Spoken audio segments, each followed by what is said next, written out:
Allah Subhanahu wa taala berfirman di dalam Al-Qur'anul Karim, "Wa yakhluqu ma la ta'lamun." Dan Allah Subhanahu wa taala telah menciptakan makhluk yang kalian tidak tahu. Kita sangat yakin bahwa Allah Subhanahu wa taala menciptakan banyak makhluk selain manusia, selain jin dan selain malaikat. Kita tidak tahu, wallahu a'lam. Tapi yang jelas bahwa kita harus yakin Allah Subhanahu wa taala menciptakan banyak makhluk yang kita tidak tahu. Karena Allah mengatakan, "Wa yakhluqu ma la ta'lamun." Dan Allah menciptakan makhluk yang kalian tidak tahu. Maka salah satu makhluk yang tidak bisa kita lihat ciptaannya, tetapi mereka bisa kita rasakan keberadaannya, adalah para malaikat. Jadi malaikat adalah makhluk yang Allah Subhanahu wa taala ciptakan dan Allah Subhanahu wa taala perintahkan untuk senantiasa bersama manusia. Ma'asyiral muslimin yang dimuliakan Allah Subhanahu wa taala, ketika Allah Subhanahu wa taala menciptakan makhluk yang namanya jin, maka jin adalah makhluk yang pertama kali menghuni bumi ini sebelum manusia. Tetapi jin itu Allah Subhanahu wa taala berikan karakter berbeda dengan manusia. Kebanyakan mereka kufur kepada Allah, sehingga kehidupan mereka suka merusak bumi dan menumpahkan darah. Makanya ketika Allah Subhanahu wa taala menciptakan makhluk yang namanya Adam alaihi salatu wassalam, malaikat sempat mengatakan, "Ataj'alu fiha man yufsidu fiha wa yasfikud dima wa nahnu nusabbihu bihamdika wa nuqaddisu lak." Ya Rabb, apakah engkau akan menjadikan makhluk yang nanti akan merusak bumi dan menumpahkan darah?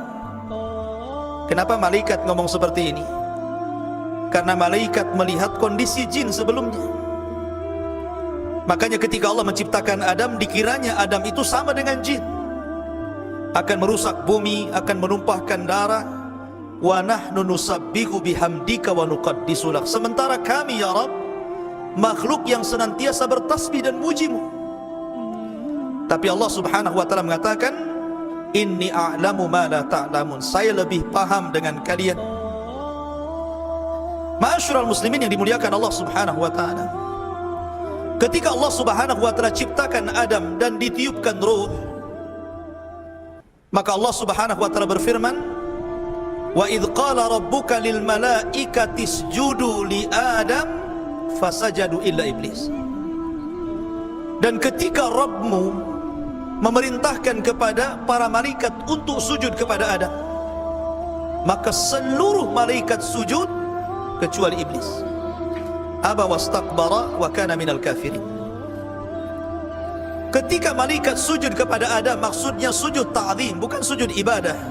Karena sujud ibadah tidak boleh diberikan kecuali kepada Allah. Yang dimaksud sujud ta'zim itu sujud penghormatan. Malaikat hormat kepada Adam. Sejak sujudnya para malaikat kepada Adam alaihi salatu wassalam, maka sejak itu ada hubungan baik antara malaikat dan seluruh anak keturunan Adam. Sejak sujudnya para malaikat kepada Adam, maka sejak itulah ada hubung kait antara malaikat dengan seluruh anak cucu Adam.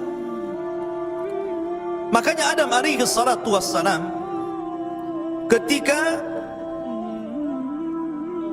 belum ditiupkan roh, maka iblis itu selalu datang dan melihat-lihat. Terkadang iblis masuk ke telinganya Adam, terkadang masuk ke lubang hidungnya, karena belum ditiupkan roh, masih berupa patung keras. Kemudian iblis mengatakan, "Lau sullitu alayya la ahlakan." Kalau seandainya makhluk ini diserahkan kepadaku, kuhancurkan dia. Dan nampak hasadnya di sini. Belum lagi ditiupkan roh, iblis sudah hasad tuh sama Adam. Makanya kemudian ketika Allah Subhanahu wa taala meniupkan ruh kepada Adam, Adam kemudian meminta bantuan kepada Allah Subhanahu wa taala karena lemahnya dia di hadapan iblis. Maka Allah Subhanahu wa taala menjanjikan kepada Adam, setiap lahir anak keturunan Adam, maka Allah Subhanahu wa taala akan mengutus malaikat untuk menjaga Bani Adam dari gangguan syaitan. Itu menunjukkan ada hubung kait.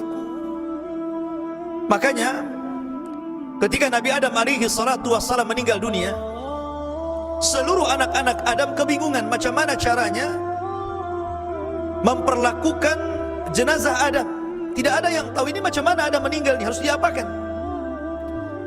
Maka kemudian malaikat mencontohkan bagaimana caranya melakukan fardu kifayah. Maka malaikat kemudian memandikan Adam, mengkafaninya dan menguburkannya, yang itu menjadi sunnah bagi seluruh manusia apabila meninggal dunia. Dimandikan, dikafankan dan dikuburkan. Lah ketika Adam alaihi salatu wassalam, kemudian malaikat sujud kepada Adam alaihi salatu wassalam, kemudian selesai sujud, maka Allah Subhanahu wa taala berfirman kepada Adam, "Ya Adam, salim ilaihim." Wahai Adam, ucapkan salam kepada mereka para malaikat. Fa innahu tahiyyatuka wa tahiyyatu ummatika min ba'dika. Karena sesungguhnya ucapan salam itu akan menjadi simbol ucapan penghormatan bagi umatmu sampai kiamat dibangkitkan. Kemudian Adam alaihi salatu wassalam datang kepada malaikat dan mengatakan, "Assalamu alaikum." Maka malaikat menjawab, "Wa alaikumussalam wa rahmatullahi wa barakatuh." Maka malaikat menambah, "Wa rahmatullah." Dan salam ini menjadi salam yang dianjurkan bagi seluruh orang yang beriman apabila bertemu dengan saudaranya, mengucapkan assalamualaikum, maka jawab waalaikumsalam warahmatullahi wabarakatuh. Bahkan diceritakan bahwa ketika Adam alaihi salatu wassalam ditiupkan roh, belum sampai ke dada, baru sampai di tenggorokan, maka tiba-tiba Adam bersin. Kemudian Allah Subhanahu wa taala berfirman, "Qul alhamdulillah." Katakan ya Adam, alhamdulillah, segala puji bagi Allah. Makanya kemudian disunahkan kalau antum bersin mengucapkan alhamdulillah. Maka malaikat di sekitarnya langsung mendoakan Nabi Adam dan mengatakan yarhamukallah. Jadi antum kalau mendengar bersin, ucapkannya apa? Yarhamukallah. Lah dari cerita ini, ikhwatu fiddin muliakan Allah Azza wa Jal, kita nampak ada hubung kait antara malaikat dengan Adam.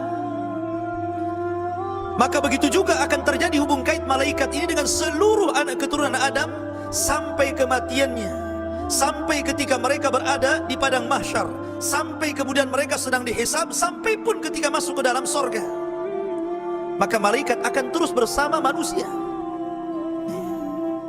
Ma'asyiral muslimin yang dimuliakan Allah Azza wa Jal, kita mulai mengenal alam malaikat dari hubung kait para malaikat dengan para nabi, hubung kait malaikat dengan manusia, kemudian apa saja yang membuat manusia malaikat senang dan apa saja yang menjadikan malaikat itu tidak suka dan tersakiti, kemudian berapa jumlah para malaikat, kemudian juga bagaimana para malaikat itu ketika mereka bersama manusia, dan begitu seterusnya. Kita akan jelaskan, mudah-mudahan cukup waktunya. Yang pertama, hubung kait para malaikat dengan para nabi. Kita tahu bahwa Ka'bah yang kita lihat hari ini, Ka'bah yang dijadikan kiblat bagi seluruh kaum muslimin, siapa yang menciptakan pertama Ka'bah? Para malaikat. Malaikatlah yang pertama kali membangun Ka'bah.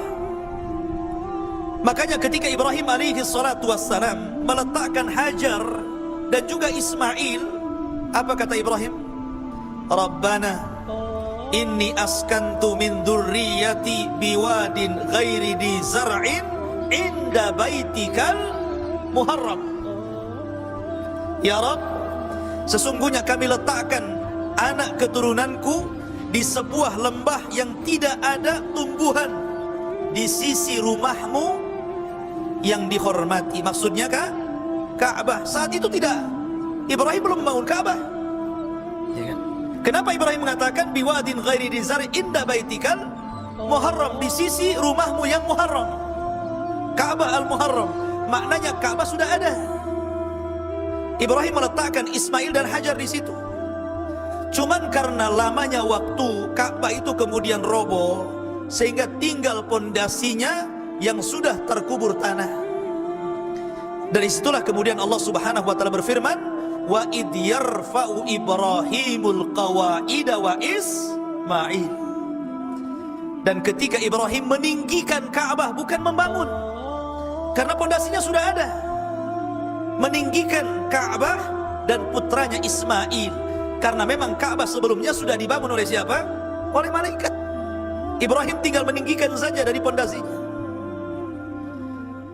Lah ada kisah yang menarik. Ketika Nabi Ibrahim kemudian pulang setelah meletakkan Hajar dan Ismail di Mekah, kemudian dia pulang ke Palestina. Dan Ibrahim sudah tua. Tiba-tiba Allah Subhanahu wa taala mengutus 3 malaikat yang menjelma anak-anak muda yang tampan, anak-anak muda yang kekal, datang ke rumah Ibrahim. Karena Ibrahim itu ma'ruf, orang yang pertama mengajarkan bagaimana cara menghormati tamu. Dan itu menjadi syariat kita, ya kan? Nabi SAW mengatakan, man kana yu'minu billahi wal yaumil akhir falyukrim dhaifahu. Barang siapa yang beriman kepada Allah dan hari akhir, hormati tamunya. Siapa yang pertama kali mengajarkan cara menghormati tamu? Ibrahim. Dialah yang pertama kali mengajarkan bagaimana cara menghormati tamu. Jadi ketika 3 orang ini datang ke rumah Ibrahim, dia langsung menyembelih seekor kambing. Setelah itu memasaknya, kemudian menghidangkan di antara 3 tamu tadi. Rupanya jangan lagi memakan, nengok saja tidak. Dikasih minum juga sama, jangan lagi meminum, ditengok saja tidak. Malah tamu ini memperhatikan wajah Ibrahim. Jadi takutlah Ibrahim kalau ada tamu kayak gini. Coba saja antum ada tamu, antum suguhkan malah muka kita dilihat dia. Kasih minum menengok kita kan takut. Jadi jangan-jangan penjahat kan begitu. Maka Ibrahim ketakutan, dia sudah tua, tamu ini muda-muda bisa saja melakukan kejahatan. Tapi kemudian belakangan Allah Subhanahu wa taala memberitahu bahwa 3 tamu itu adalah jelmaan dari Jibril, kemudian Mikail dan Malakul Maut. Setelah itu kemudian Ibrahim baru paham siapa yang dihadapannya itu. Kemudian Allah Subhanahu wa taala mengutus 3 orang ini dengan 2 tugas. Pertama tugas kepada Ibrahim, yang kedua tugas kepada keponakannya Ibrahim, Lut alaihi salatu wassalam. Adapun tugas kepada Ibrahim, maka malaikat ini menghabar gembirakan bahwa Ibrahim akan punya anak namanya Ishak, lain ibu dengan Ismail. Kemudian yang kedua, setelah memberikan kabar gembira bahwa Ibrahim akan punya Ishak, maka 3 malaikat ini kemudian menuju negeri Sodom, negerinya kaum Lut. Karena mereka menjelma orang-orang laki-laki tampan, laki-laki yang kekar gitu kan. Sehingga ketika masuk ke negeri Sodom, Lut itu punya anak perempuan yang selalu berjaga-jaga di perbatasan Sodom. Jadi kalau ada laki-laki masuk, disuruh pulang. Karena apa? Takut diperkosa oleh orang-orang Sodom. Laki-laki memperkosa laki-laki. Aneh ya? Harusnya laki-laki memperkosa perempuan kan gitu. Ini laki-laki memperkosa perempuan laki-laki gitu kan. Namanya kaum Lut, liwat. Bahasa kita kerennya LGBT lah ya gitu. Kemudian anak muda ini terus memaksa ingin bertamu kepada Lut alaihi salatu wassalam. Akhirnya karena mendesak, kemudian anak putrinya membawa 3 tamu yang tampan-tampan ini ke rumah Lut. Rupanya istri Lut ini berkhianat. Dia keluar dari rumah ngasih tahu kaum Sodom bahwa di rumah dia ada tamu laki-laki yang tampan-tampan. Oh, cepat kamu ke sana katanya. Datang segerombolan laki-laki, kemudian mengepung rumah Lut tuh, memaksa ingin masuk dan mengambil 3 anak muda tampan itu. Mereka nggak tahu kalau itu adalah malaikat gitu kan. Masa malaikat mau diperkosa? Ya kan? Coba. Akhirnya kemudian mereka karena memaksa itu membuka, mendobrak pintu. Lut sudah berusaha menahan pintu, tapi mereka meringsak masuk. Disitulah mereka baru paham. Ketika Jibril alaihi salatu wassalam melihat mereka, Jibril keluar dan langsung merubah dirinya menjadi bentuk aslinya, memiliki 600 sayap, dan langsung ditampar oleh sayapnya. Semua buta matanya ya, jadi yang datang itu semuanya buta. Kalau yang nggak datang nggak buta lah. Itu hukuman yang pertama kepada kaum Lut, dibutakan matanya. Jadi keluar matanya semua dari tempat. Kemudian setelah itu Jibril terbang ke atas dengan satu sayap. Jibril menancapkan ke negeri Sodom, kemudian mengangkat ke langit, kemudian menumpahkannya. Otomatis orang berjatuhan itu. Tidak cukup sampai di situ, ketika mereka sudah berjatuh sampai di bumi, Allah tembakin dengan batu seperti meteor, ada apinya sampai mati. Setelah itu baru Allah timpakan Sodom dan mengubur mereka semuanya. Dari sinilah kemudian Ali bin Abi Thalib radhiyallahu an mengambil istinbat hukum bagi para pelaku homoseksual, bahwa mereka bukan dirajam, tetapi mereka dibawa ke atas bukit atau ke atas gedung, kemudian dilempar, setelah itu dirajam dari atas. Seperti Jibril memperlakukan negeri Sodom, dinaikkan dulu, kemudian diruntuhkan, baru ditembakin batu. Begitu ya. Tapi ini tugas pemerintah, bukan tugas antum. Nanti antum tangkepin pula itu orang-orang di jalan itu ya, dibawa ke yang tinggi, dilempar-lemparnya ya. Ma'asyiral muslimin yang dimuliakan Allah Azza wa Jalla. Lah dari sini ikhwatu fillah, di sini ada hubung kait malaikat dengan Nabi Lut, dan ada hubung kait malaikat dengan Ibrahim. Kemudian kisah yang lain, kisah Nabi Daud alaihi salatu wassalam, raja kedua Bani Israel setelah Talut, Daud, kemudian Sulaiman. Itu 3 raja Bani Israel. Nabi Daud alaihi salatu wassalam terkenal ahli ibadah.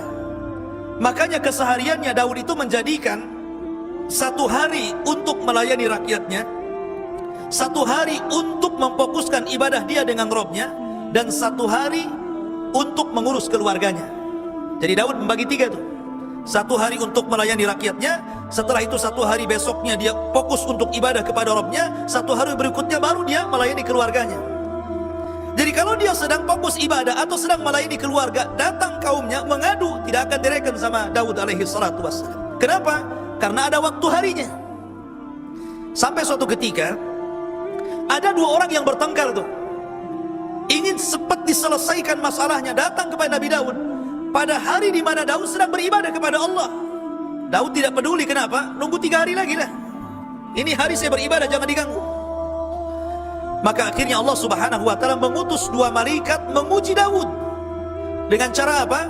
2 malaikat ini menjelma 2 orang yang sedang bertengkar, kemudian naik pagarnya istana Daud.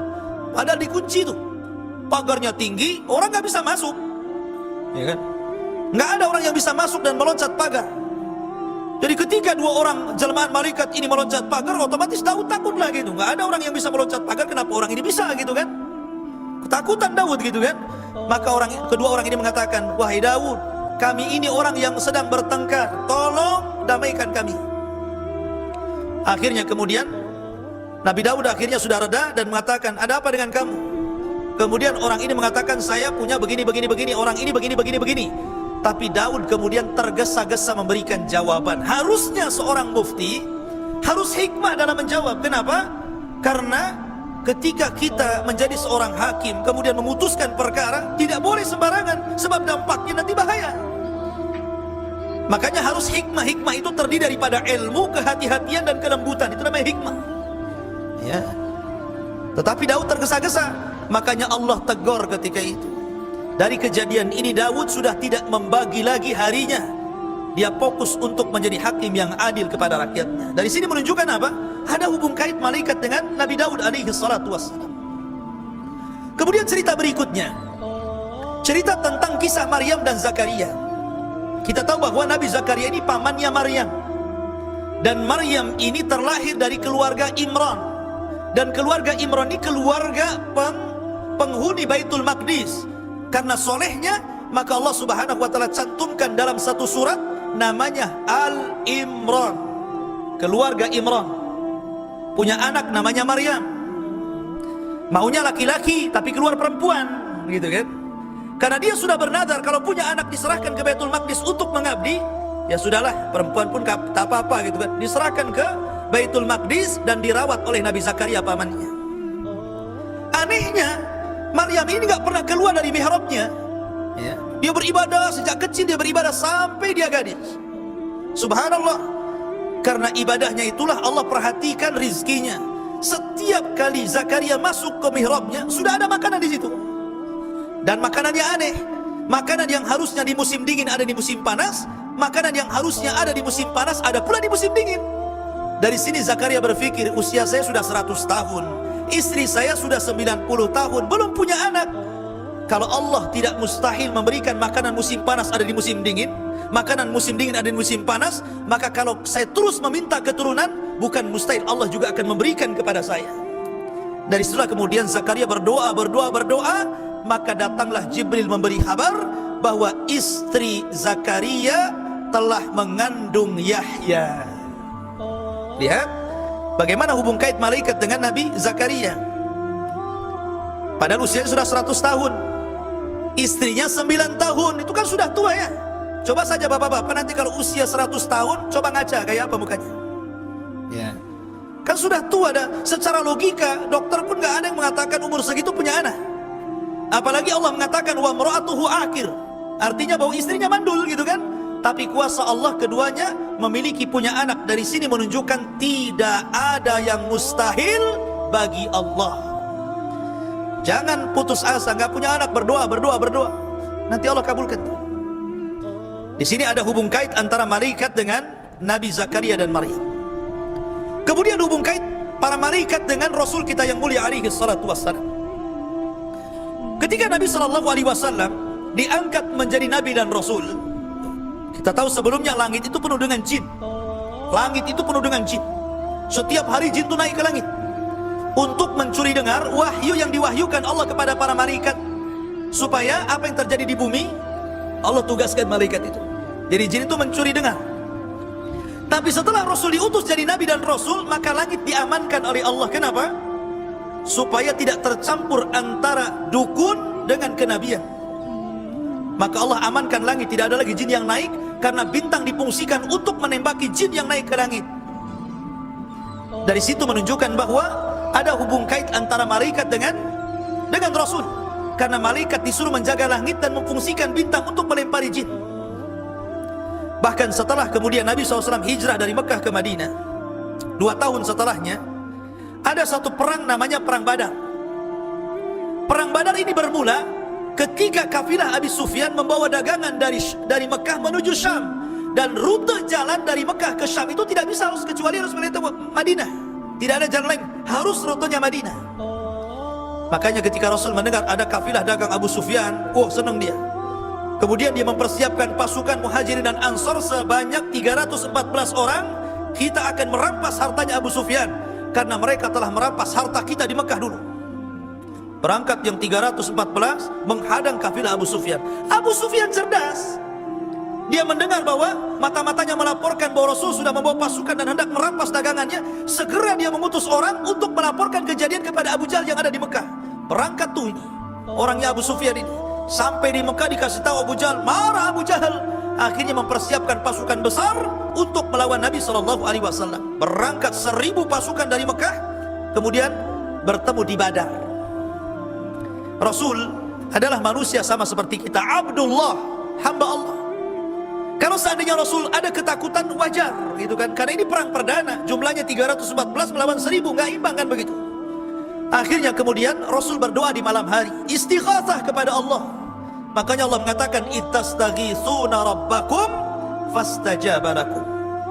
Ketika Rasul beristighatsah kepada Allah di malam hari untuk kemenangan di besok hari, maka Allah kabulkan istighatsahnya. Dengan cara apa? Dengan cara ittastaghitsuna rabbakum fastajaba lakum anni mumiddukum bi alfin minal malaikah.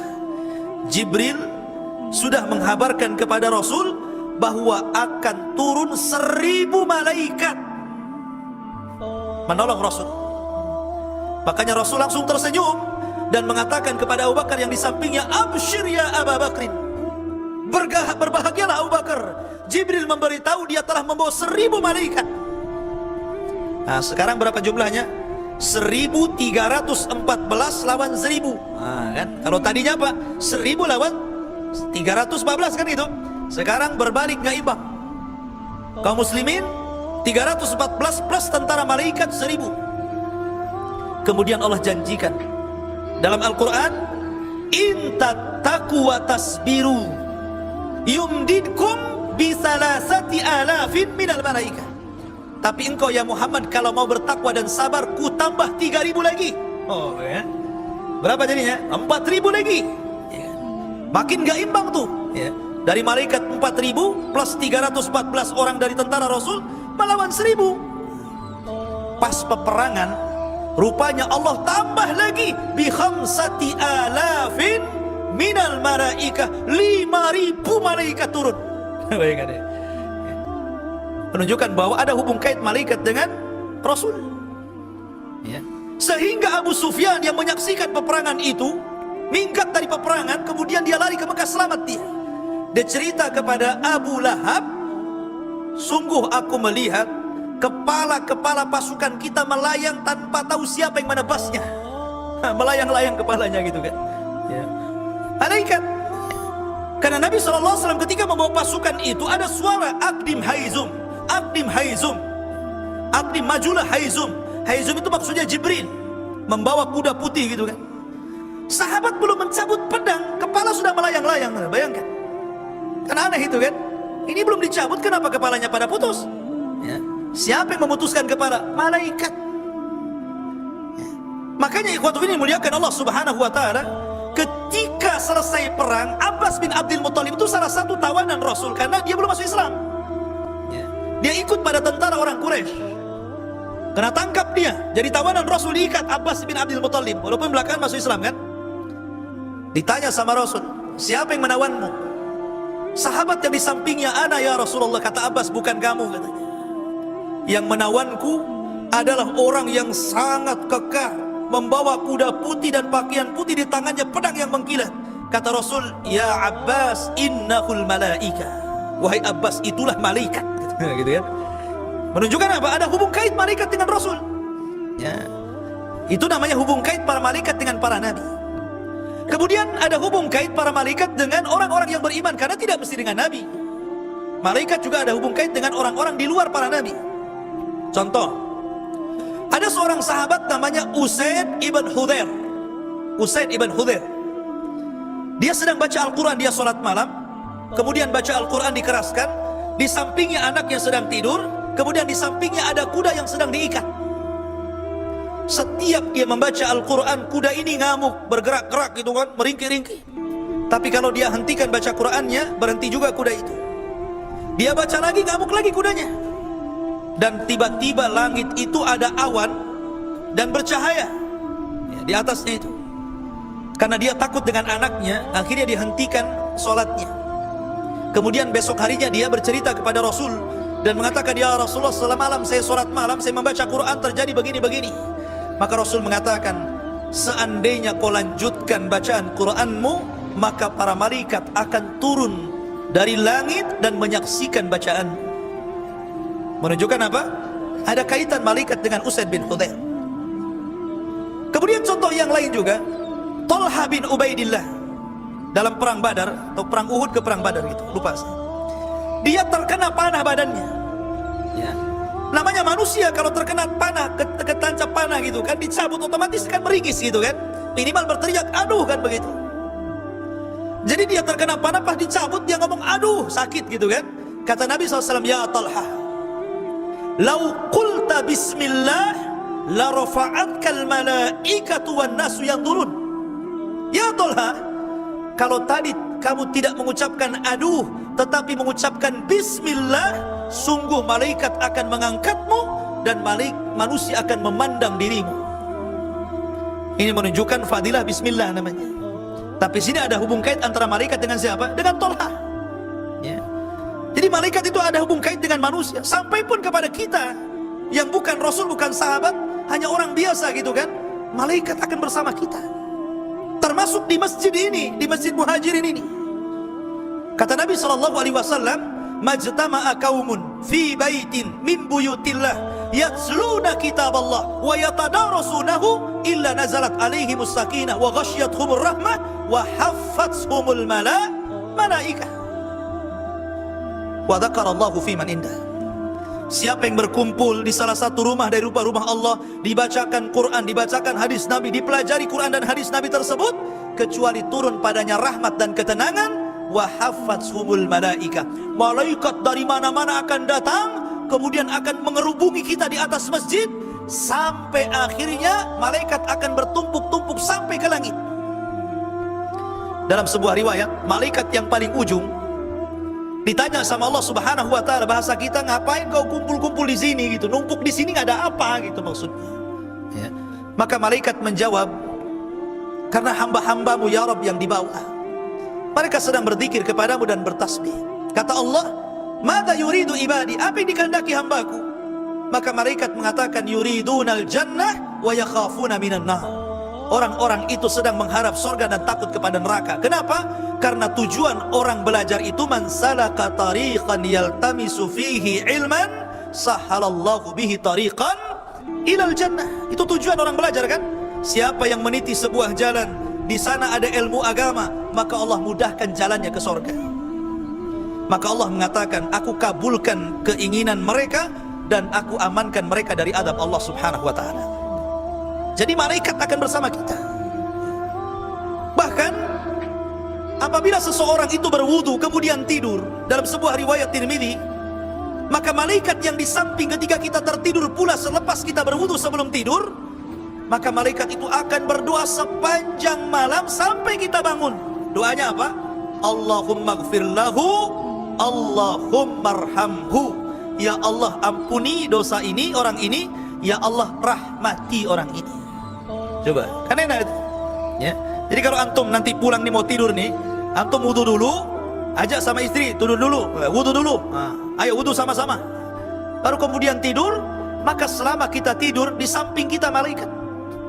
Setiap kita berbolak-balik ke kanan ke kiri, setiap kita bergerak, maka malaikat akan mengatakan, ya Allah, ampuni orang ini, ya Allah, rahmati orang ini. Dan malaikat akan terus berdoa seperti itu sampai Anda bangun.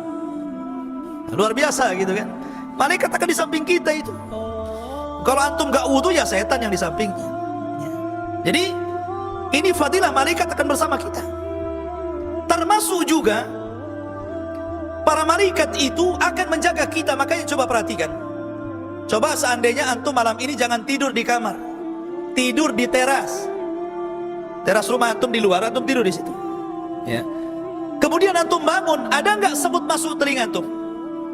Ada nggak tiba-tiba bangun kecoa di sini? Ada? Atau tiba-tiba ada lipat di sini, kok banyak lipat di telinga saya? Nggak ada kan? Nggak ada. Siapa yang menjaga? Siapa yang menjadikan semut tidak masuk ke lubang hidung? Siapa yang tidak menjadikan kecoa masuk ke telinga? Siapa yang tidak menjadikan lipat itu masuk ke mulut? Kata Mujahid, seorang tabi'in ahli tafsir, mengatakan, karena Allah mengutus malaikat untuk menjaga hamba-hambanya. Wa inna alaikum lahafidhin. Dan Allah berikan kepada kalian malaikat para penjaga. Malaikat penjaga beda dengan Raqib dan Atid. Kalau Raqib dan Atid pencatat. Kalau penjaga kita itu, kalau seandainya Allah takdirkan kita sedang di jalan, harusnya kita ditabrak, akhirnya tidak jadi ditabrak. Harusnya kita nabrak, tidak jadi nabrak. Harusnya kita jatuh, tidak jadi jatuh. Siapa yang menjaga kita seperti itu? Malaikat.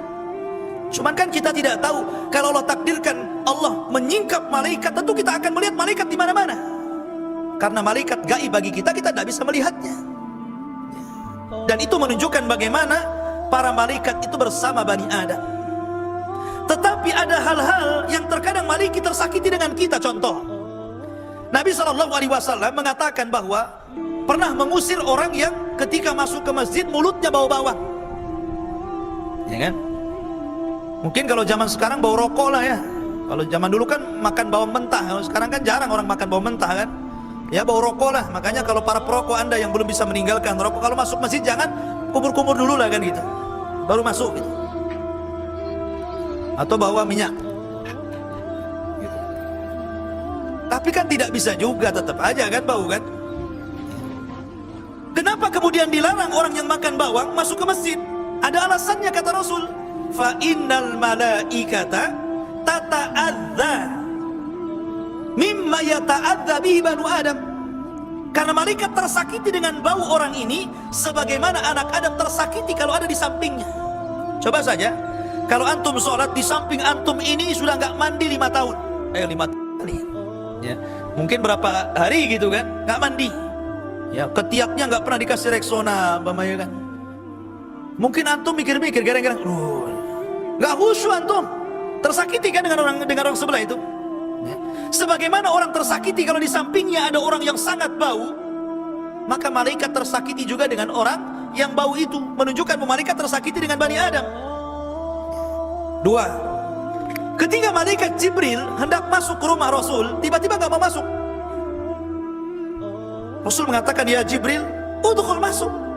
Jibril gak mau. Rupanya alasannya karena di rumah Rasul itu ada tirai Aisyah, ada gambar makhluk yang bernyawa di situ. Kemudian oleh Jibril diisyaratkan ke gambar itu, oleh Rasul diambil gambarnya, digulung-gulung, kemudian dibuang.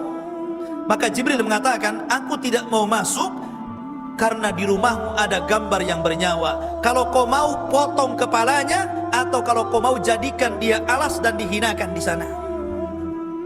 Menunjukkan malaikat tersakiti dengan gambar kan, dengan gambar yang bernyawa maksudnya. Ataupun tersakiti dengan orang yang memelihara anjing, malaikat rahmat tidak akan masuk. Termasuk rumah yang banyak patungnya, malaikat juga tersakiti di situ. Lah di situ ikhwatu fillah menunjukkan bahwa malaikat pun tersakiti dengan anak Adam. Sebagaimana juga malaikat sangat senang apabila ada anak Adam yang beriman, bertakwa dan beribadah kepada Allah Subhanahu wa taala. Malaikat senang. Malaikat sangat senang sehingga malaikat akan terus menjaganya. Ma'asyiral muslimin yang dimuliakan Allah Subhanahu wa taala. Kemudian juga para malaikat ikhwatu fillah dimuliakan Allah Subhanahu wa taala memiliki jumlah yang banyak. Jumlah mereka tidak bisa dihitung dengan jari, dengan kalkulator, dengan apapun alat yang bisa menghitung, malaikat tidak bisa terhitung. Saking banyaknya. Dan itu dilihat oleh Rasul ketika Rasul Mi'raj ke langit, kemudian sampai di satu tempat namanya Baitul Ma'mur. Baitul Ma'mur itu Ka'bahnya para malaikat. Setiap hari 70.000 malaikat tawaf di Baitul Ma'mur. Kalau Ka'bahnya manusia ya Ka'bah di Mekah. Kalau Ka'bahnya malaikat namanya Baitul Ma'mur. Kata Ibnu Katsir, Ka'bahnya malaikat itu sejajar dengan Ka'bahnya manusia di bumi. Jadi kalau jatuh menimpa Ka'bah yang ada di bumi, sejajar ya. Menunjukkan bahwa mereka punya Ka'bah. Lah Rasul ketika Mi'raj melihat setiap hari ada 70.000 malaikat tawaf, habis itu keluar dan tidak kembali. Ada yang mengatakan diwafatkan. Jadi hidupnya satu hari saja, diciptakan 70.000, masuk ke Baitul Ma'mur tawaf, habis itu diwafatkan. Ada yang mengatakan entah kemana perginya. Kemudian masuk lagi malaikat yang baru dengan jumlah yang sama. Hari itu juga keluar, besoknya masuk lagi dengan jumlah yang sama. Hari itu keluar, kemudian besoknya malaikat baru dengan jumlah yang sama. Begitu setiap hari. Coba Anda bayangkan berapa tuh jumlahnya tuh. Makanya Rasul mengatakan setiap satu jengkal di langit itu ada malaikat yang sedang menata saf dalam rangka beribadah kepada Allah Azza wa Jalla. Jumlah mereka banyak, ya kan? Dan di antara ikhwatu fiddin, walaupun jumlah itu para malaikat, mereka sudah dibagi-bagi tugas. Bukan mereka sesuka hati, tidak. Mereka sudah dibagi tugas oleh Allah Azza wa Jalla dengan seluruh tugas yang ada di alam semesta ini.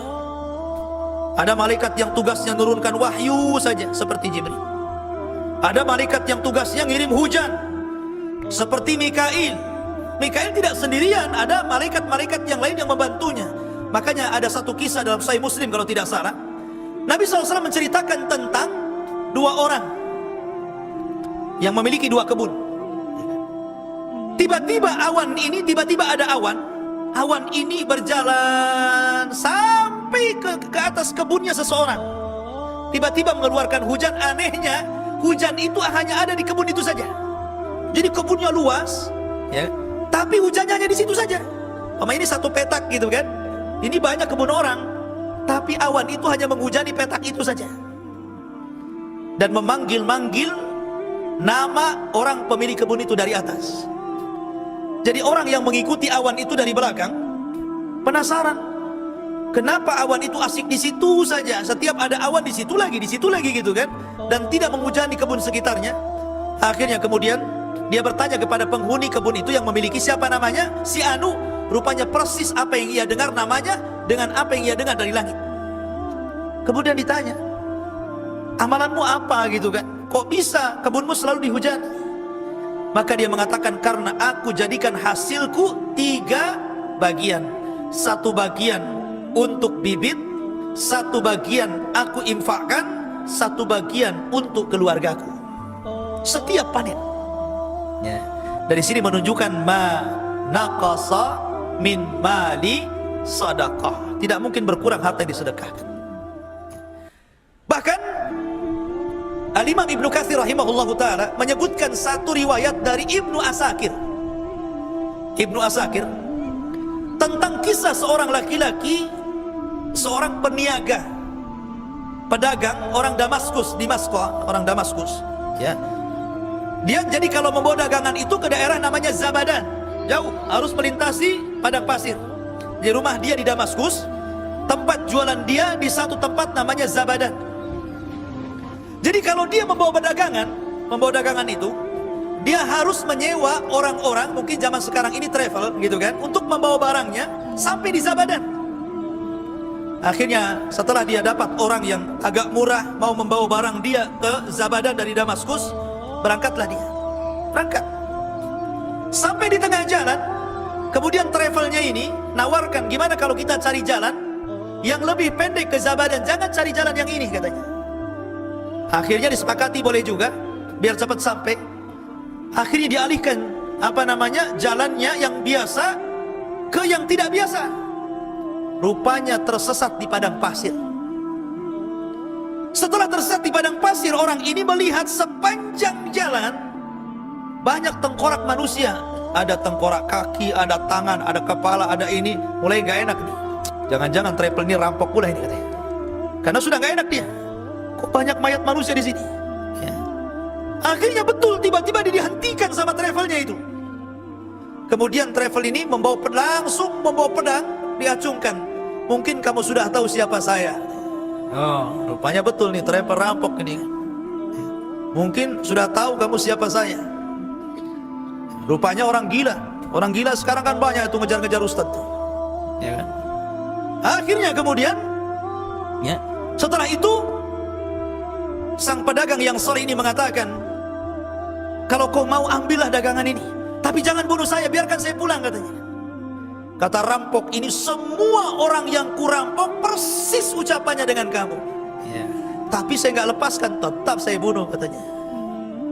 Akhirnya dia mengatakan, ya sudah, kalau nggak ada jalan lain, kasihlah waktu, entah beberapa menit, saya ingin sholat. Ya. Akhirnya dia cepat-cepat tayamum, kemudian sholat. Namanya sholat di bawah kilatan pedang, kira-kira bisa baca nggak? Lupa semua lah kan begitu.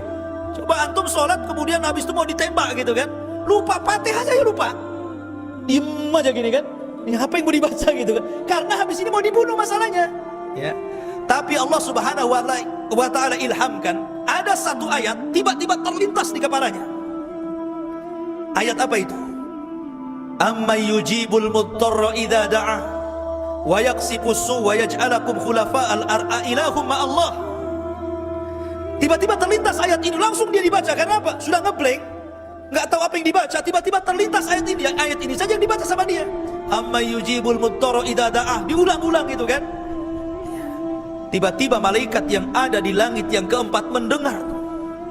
Amma yujibul mudtarra, siapa lagi yang akan mengabulkan doa orang yang kesulitan kalau bukan Allah? Itu maknanya ayat itu. Malaikat yang di atas dengar, langsung diutus oleh Allah untuk menyelamatkan orang ini. Kemudian dibawanya kuda putih dengan jubah putih dengan pedang yang ada di tangan. Tiba-tiba dari kejauhan memacu kuda ini, tiba-tiba langsung menebas rampok, hilanglah kepalanya. Kemudian pedagang yang saleh mengatakan, siapa kamu? Dia mengatakan, saya al-malaku minal malaika arsalani Allah. Saya malaikat dari malaikat. Allah yang mengutus saya. Aku mendengar doamu dari lapisan langit yang keempat. Aku segera datang. Kata Imam Ibnu Katsir rahimahullahu ta'ala, terkadang orang-orang yang bertakwa, orang-orang yang senantiasa saleh dan salehah, dalam kondisi mungkin dia sangat memerlukan bantuan, maka Allah akan kirimkan para malaikatnya untuk membantu. Itulah malaikat. Masyarul muslimin yang dimuliakan Allah subhanahu wa ta'ala. Makanya malaikat itu bukan hanya menyertai kita di dunia, sampai di kuburan. Datang mungkar nakir, tanya pula siapa Rabbmu, siapa nabimu, apa agamamu, gitu kan. Kemudian di padang mahsyar, malaikat itu akan menjadi sa'ikun wa syahid. Dalam Al-Quran itu akan mengarahkan tempat orang-orang yang beriman sesuai dengan tempat yang nyaman bagi dia. Ketika orang kafir lari ke sana ke sini dan mengatakan, ya wailana man ba'athana mim marqadina, celaka kami, siapa yang membangunkan kami dari tidur kami. Orang-orang yang beriman diarahkan sama malaikat ke sini, tempat kamu di sini. Sa'iqun wa syahid, kata Allah. Akan menjadi penunjuk jalan dan saksi. Ya. Dan orang-orang yang beriman akan dikumpulkan dengan keluarganya. Walladzina amanu wattaba'atkum dzurriyyatuhum biimanin alhaqna bihim dzurriyyatuhum. Ketika mereka masuk surga, malaikat sudah berada di pintu-pintu surga. Salamun alaikum bima sabartum fa ni'ma uqbaddar, kata malaikat. Keselamatan bagi kalian karena kesabaran kalian di dunia, masuklah dengan selamat. Ya kan? Jadi malaikat akan menemani sampai ke surga. Itulah hubung kait malaikat dengan manusia. Dan malaikat bisa kita rasakan, bukan kita tidak bisa merasakan. Jadi kalau ada kemudian perasaan-perasaan ingin ibadah, giat ngaji, ingin melangkahkan ke pengajian, itu hakikatnya dorongan ini dari malaikat. Atau ada orang-orang yang ingin hijrah. Nah, sekarang kan sibuk-sibuk tuh bahasa hijrah gitu kan. Hijrah, ingin hijrah gitu. Siapa yang mendorong dia ingin hijrah? Malaikat. Ya. Hijrah, ingin hijrah dari yang tadinya maksiat jadi taat, yang tadinya tidak berhijab jadi berhijab, yang tadinya nggak pernah ngaji rajin ngaji. Siapa yang mendorong hijrah itu? Malaikat yang mendorong hijrah itu. Jadi ini keberadaan malaikat sama dengan keberadaan setan, kita bisa rasakan. Maka dari sini alamul malaika kita harus yakin, karena satu di antara rukun iman al-imanu bil malaikah. Kalau anda kufur dengan malaikat, kafir anda, telah mengingkari Quran dan sunnah Nabi SAW. Wallahu a'lam.